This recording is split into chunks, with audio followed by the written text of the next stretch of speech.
previous two things. Prepare to fire! All hands on deck. Ready, aim, fire! Forgive the intrusion. It's a pleasure. Sorry, monsieur. Head attack. Of course. What is your name? Anouk, what's yours? I am the Comte de Renault, at your service. A real one? Like the Count of Monte Cristo? Ah, he was not a real one. To what do we owe the honor of your visit? Well, as mayor of Los Cannes, I want to welcome you to the community and to invite you to worship with us at Mass on Sunday. That's very kind of you, but actually we don't attend. We're glad to be so near the church, though. I'll enjoy singing the bells, won't we? The bells are not intended as an entertainment, madame. They are a solemn call to worship. Mademoiselle. I beg your pardon? Mademoiselle, I've never been married, but feel free to call me Vienne. I do hope you'll stop by when I'm on business next week. Yes. Yes, opening a patisserie during the Holy Lenten fast, I could imagine better timing. Oh, but it's not going to be a patisserie. Then what do you intend? It's a surprise. It was sweet of you to drop by.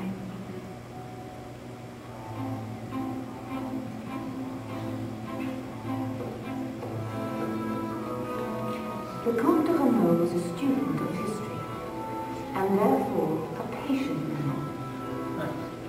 He trusted the wisdom of generations past. Like his ancestors, he watched over the little village and led by his own example. Hard work, modesty, self-discipline.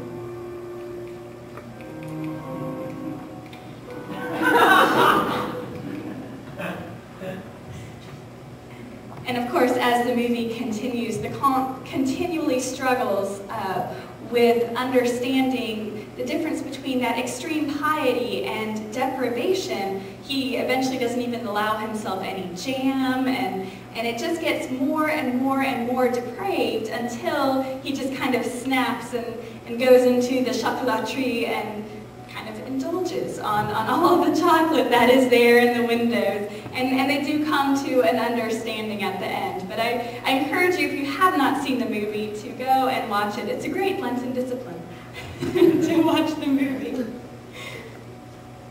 But the Comte, they really struggle with what that spirituality is and drawing close to God.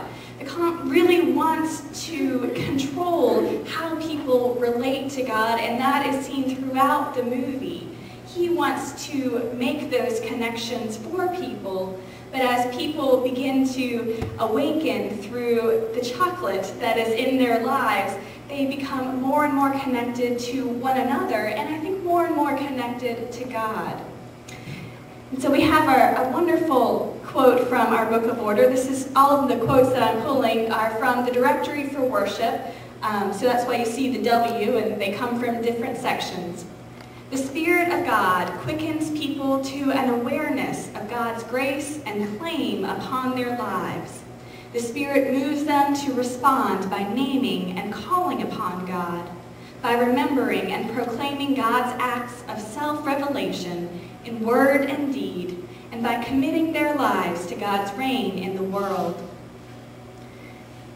Spirituality is not a new thing. It's a very ancient practice. The mothers and fathers of our faith, some went out into the desert to seek spirituality, to seek that time away, that time to connect with God. So spirituality is an ancient practice, but it is a practice that we are rediscovering. We are rediscovering these ancient practices and living them out in new and holy ways, ways that can be incorporated into our lives. Now, I so appreciate the people who are able to set aside an hour of time in the morning, an hour of time in the evening to really devote themselves to God.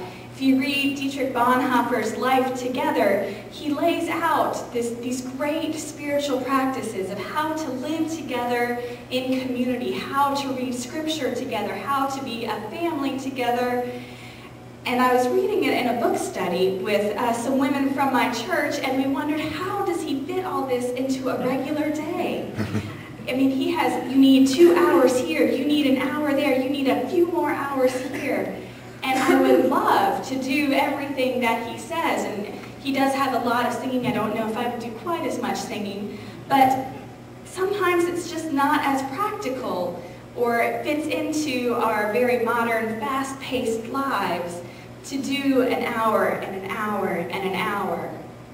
And I was struck when I was reading the book Sacred Chaos that there are so many ways within our busy, crazy lives that can connect us to God, to tune in, as Kathy was saying, to kind of find that right frequency, to help us connect with God even in the midst of the craziness, in the midst of the busyness of our lives. So, next slide. So what is messy spirituality? First, there are a few things it's not. It is not quick and easy. I'm not here to give you 3 simple steps to transformation.